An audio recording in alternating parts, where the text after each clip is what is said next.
Ya ke International Women's Day la Rakhe halor kapang, invest in women, accelerate in progress.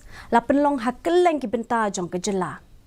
Ha shalong ke tanat social welfare ke la pen kuburom yaki kentai ki blala ban kenjo syakathong, ha ki jeng syakri bat mat pen klan yaki kentai. Ha jawai la penlong ki awareness program na ke benta ki nong lam jong ki SGH group, ki ba nami mintru ha right Silia Community Hall.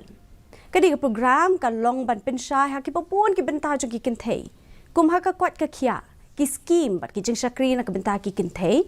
Ke Domestic Violence Act jong usnam 8,000 san bat ki an jong ki kentai bat ki scheme ki bahab po ke district hub. Ki riu shampang ki lapan ya ya kani ke jeng yatai.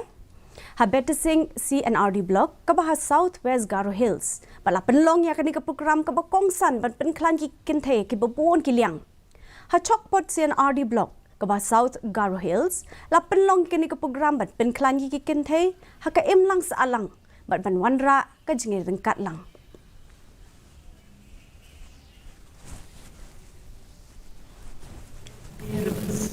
Women, even if they are not childbearers, face some of the biggest health hazards because of the fact that they are women and that their work has been a big challenge, and hence women health is important for this government.